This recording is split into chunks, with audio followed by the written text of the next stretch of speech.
The Arsen Castle. Arsen Castle was just on the outskirts of the city, a lone monolith in the center of the city's mysterious lake. As they crossed the imposing bridge, there was only a trickle of those with official business coming and going. Remy realized how different it looked up close and in the light of day. She looked over at Rook, who seemed just as awestruck as she felt. "I guess I'm gonna have to get used to coming here," Rook muttered, staring off at the distant castle. Remy followed his eyes and found herself suddenly shivering.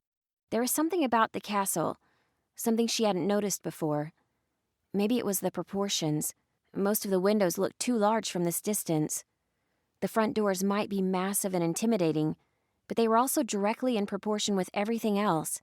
As they continued to cross the bridge, she refused to look over the side into the swirling water far below. Something was swimming around down there, always circling, always waiting. "You and me both." Nightingale looked uncomfortable. "You can tell it wasn't built by humans. They did their best to make it livable, but you can still tell." "It was originally a fortress, not a castle," Rook nodded. "It was in the middle of a lake. I bet tearing it apart and rebuilding it was pretty expensive," Zeke said, flicking the charred butt of a cigarette over the edge of the bridge and down into the moat. "Let me do the talking," Nightingale said, her voice flat. "What we got into is my fault. You tried to stop me, Rook, and the rest of you were against it too. My father can think whatever he damn well wants to about me, but I don't want this hurting you guys." "If you say so," Rook said. Despite his words, Remy didn't think Rook was even going to consider Nightingale's instructions. They moved quickly up to the doors, where a pair of armed soldiers waited. Servants ushered them in, muttering deferentially to Nightingale and Zeke and not asking about the others. They were quickly brought into the throne room, where a meeting was already in session. The king and queen sat on their thrones, backs straight and expressions mask-like. Balthazar looked even more tense than he'd been at the party, and Kezia had bags under her eyes. They weren't alone either. Nightingale's brother and sister were there, along with Zeke's uncle Yoon and his mother Ida. With the way he behaved last night, Remy never would have thought Yoon would be at a royal gathering. "How considerate of my little sister to grace us with her presence," Yol muttered, just loud enough for them to hear as they approached the thrones. "We've only been waiting, what, an hour?" Balthazar did not reply. Instead he rose, clearing his throat. "Welcome back, daughter," he nodded respectfully to Zeke. "I'm relieved you made it also. This information concerns your family as well as ours." The king hardly seemed to see Rook standing there, though at least there was nothing judgmental in Balthazar's expression. For Remy, there was only confusion and a little annoyance on his face. Nightingale seemed to have noticed too, because she reached back, resting one arm on Remy's shoulder. Remy could see Nightingale's body tense under her father's gaze. Balthazar looked as though he were going to say something about Remy's presence. Then he sighed and sat back down. "There is little time, rulers and guardians of Alinea. Kezia and I should already be on the road. We cannot waste time with the formalities I would prefer." Ida cleared her throat, though she didn't rise from her seat. "Your memorial hunt. I could never forget that day." Her voice was more than a little strained.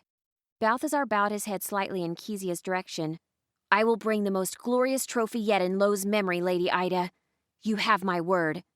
She sighed. "I'm sure he would have been flattered." "Unfortunately, this year's hunt has come at an inopportune time," Balthazar continued. He looked to Kezia, seating himself again on the throne. He sat back down and Kezia rose.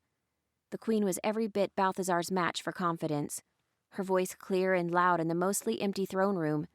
"You are all aware of the growing tension between Alinea and our nearest neighbor, the Empire of Brahma." "Not really," Nightingale interrupted. "I know they've hated us since Alinea was founded, but I don't know why, or why it always seems to be getting worse." Kezia turned towards Nightingale, but didn't seem angry to have been interrupted. "The details would take time we don't have to explain. Suffice it to say that Brahma has always claimed Alinea as its territory, but never used it. When we declared our independence, they failed to recognize us as a state."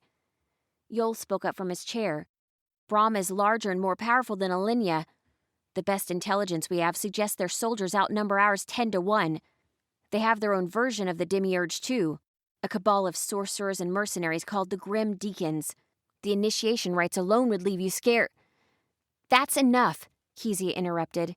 "The peace envoy will be arriving within the month. Yol will conduct the negotiations and attempt to alleviate tensions before they escalate things." The peace envoy will be arriving within the month.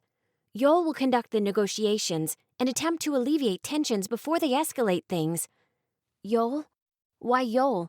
Ida Zhang's voice was a matter of fact, her arms folded. Take this as no slight to your son, but Yol is incapable of handling such delicate matters. He's hot-headed. Yol simply nodded at the remark, unfazed by the comment. Kezia threw her a sideways look. Ida, I have no choice. I have confidence that he'll do fine. His work at delegating peace in Fair Edge has been commendable. You mean Shayless's work in Fair Edge, Ida said, glancing sideways towards Nightingale's sister. Shayless stood. Yol and Nally have proven themselves more than capable at diplomacy. If it wasn't for them, I might be on the gallows in Fair Edge right now. Speaking of Nalia, where is she? Ida tapped her fingers rhythmically on the chair she sat in. My wife has left to Fair Edge.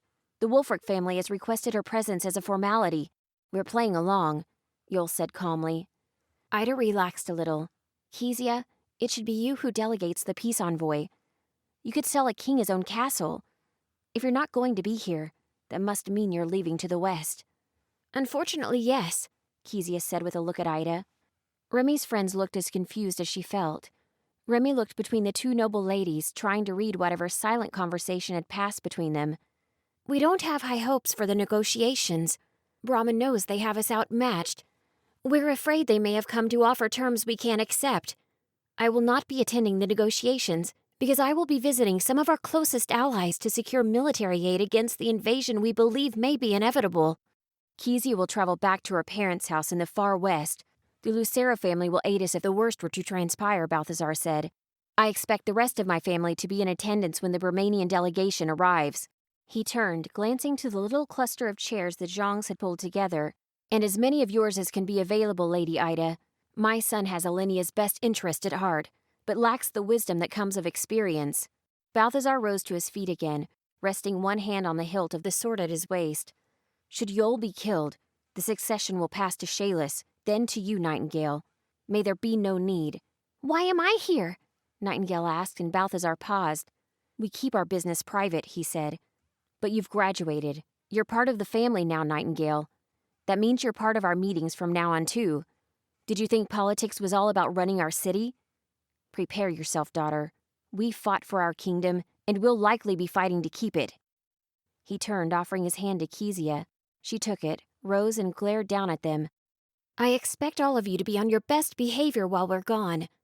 Nightingale nodded and watched as a retinue of soldiers followed closely behind her parents as they left the room. Remy found herself out in the courtyard of the castle. Together the group watched from a balcony as King Balthazar departed in an extravagant carriage. Zeke was smoking again, though he looked a little uneasy. Sometimes I wonder if going through the advancement made all of us lose our minds. Nobody realizes because we're all just as crazy. He looked away. Lo was my dad, but if it were me, I'd still put the memorial hunt on hold if it seemed like my kingdom was going to be invaded, you know? Must be an important hunt, Rook muttered. I'm not going to assume they don't know what they're doing. I guess there is more to it. I don't care what nefarious things my dad does on his lame hunt. I don't want to think about politics or war or any of that. We need to be more positive. Nightingale waved at the retreating carriage. Zeke raised an eyebrow. More positive? Like, how if everyone dies, you become queen? What? Nightingale put a hand on her hip. No, you dolt. I mean that my dad is gone. She still looked pale, yet some of her original energy seemed to be bubbling back. We graduated yesterday. We're full citizens of Middara. There's a whole world full of adventure out there, and the only one who might stop us is riding off in that carriage. Zeke nodded. I've meant to get out into Alenia proper. What's the point of being able to leave the Institute if we spend all our time at home? My family left me with some cash as a graduation present. Mine did too. Nightingale seemed to be getting more excited by the moment. I bet if we pulled it, we could have enough for new gear for all of us. Alenia's always been a hub for adventures. I bet we'll find some great stuff. Nightingale and Zeke pulled out small pouches and began counting how much gold they had. Nightingale's excitement was infectious. Even Rook's mind started turning. She seemed rather determined to get herself into danger on a regular basis. Some new gear might be just what he needed to be a better knight. Could be fun, he agreed. And when we're done? Nightingale hardly even seemed to hear him. We'll have everything we need to finish exploring the vaults. They all stared. It took a moment to realize what she was suggesting. Are you sure that's a good idea? I mean, Zeke said through a billow of smoke. We got the whole monster mash after us last time. Hographer probably hasn't forgotten about us. Rook cleared his throat. I admit I was curious last time, but we've seen it now. It's out of our league. Psst! Nightingale waved a dismissive hand, her tail swishing about behind her. We were just unprepared the first time. Think about it. Now that we know Hographer is down there, we can be much more careful. I haven't been able to stop thinking about what was on that pedestal. Whatever it was has to be epic. I mean, some real purple color loot. I'm down. Remy's voice was so quiet it was almost a squeak. They all turned, Rook frowning. She cleared her throat, then continued. I mean, we'll have better gear. It's not like we couldn't get away from Hographer last time. Yeah! Nightingale embraced Remy, wrapping one arm around her shoulder. Rimdog gets it! Zeke extinguished his cigarette along the railing, flicking the butt over the side. It's a stupid idea, but I guess I'm down. After we spend some time in the city first. Yeah, buddy! Nightingale yelled as she slapped Zeke on the back. Then she turned to Rook. You don't have to come, she began. I know my father made you a knight, but I'm coming. Rook didn't wait for her to finish. We'll probably need Suri's help again to find our way around. And you wouldn't have her help without me there. That's more like it, Nightingale's grin returned. But first, let's go shopping.